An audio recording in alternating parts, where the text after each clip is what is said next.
All right, you're good. Hi, my name is Bill Figures, and in 1980 I had an incredible opportunity being part of the Marathon of Hope along with Terry, Doug Allward, his best friend, and his brother Daryl. Let me start again, okay, I didn't figure out how to get there. Hi, my name is Bill Figures, and in 1980 I had an incredible opportunity to be part of the Terry Fox Marathon of Hope. I joined Terry in Edmundston, New Brunswick. And a story that a lot of people don't realize, that at the beginning of Terry's run, not everybody was really excited and enthused to get behind it. Recently I came across a letter from an individual saying, well, we don't think he's going to make it this far. And by the way, it was in Oakville, Ontario. I don't know who the guy assigned it is, but we don't think he's going to make it this far, so we're not going to do anything. But, no, I don't like that story. That jerk. You showed him. You were wrong. Yeah, you were wrong. How do I get there? Okay. Do you want me to lead you in and say, when did you first meet Terry? No, okay. Let me do. Hi, I'm Bill Figures, and in 1980 I had the incredible opportunity of being part of the Terry Fox Marathon of Hope. It was early morning, and it was Edmundston, New Brunswick. I had flown into Quebec City and driven overnight, and I arrived at this roadside motel at about 3 o'clock in the morning, and I knew these guys were going to get up in a couple of hours because I had talked to Terry quite a bit before that on the phone. So I hopped in the back of my car and had nothing to cover myself with except a cleaning bag, which is what I used for a blanket, and slept in the back seat of the car. I woke with the light of the motel outside turning on, and I got out of the car, and just at that moment Doug walked out the door, and I walked up to him and said, hi, I'm Bill Figures, and Doug looked at me with some incredulous and said, you're the guy from the Cancer Society? I was not wearing a suit. I was a little rough from being overnight and not getting a lot of sleep. But out the door came Daryl next, and then we waited a couple minutes, and then Terry. And Terry was pretty excited to see me because we had talked so much and we had talked about what we were going to do. So unlike we normally did, he usually out the door and onto the road, but this day we sat around the motel room for about 15 minutes and talked about Ontario before we headed out. We then went to the van, and which was burnt in my head as they opened the door and the smell came out. You have to realize that you had 3 young men living, sleeping, eating in that van.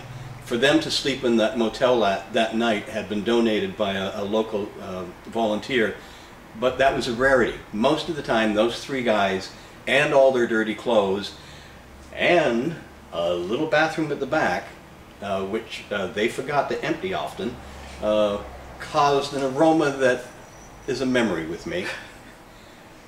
That day, that morning, early morning, I sat with Doug in the van and Daryl, and I watched Terry run for the first time. And like everybody else, I was speechless. I was awed. I wondered how he could do it. I saw the look in his face, the determination. I saw how he affected people that day in rural New Brunswick. The roads would be, the intersections of highways and concessions would be far apart, and at the corner there would be a small group of people who had obviously heard he was coming. So at a corner there'd be 5, 6, 10 people, maybe 20 at the most, but all of them just awed, standing quietly, watching this kid come and passing them. And when I saw how he affected people, what he was doing, his determination, and talked to him, I knew that he was going to make it all across Canada. I knew that he wanted to raise, I think, about $1 million. That I went to him and I said, we can do 10.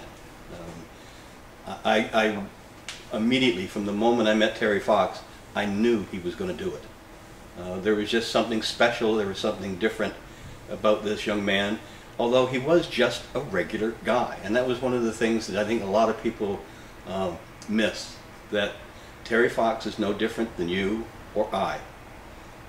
It's just that whatever you set your mind to do, you can do it. And that's what Terry did.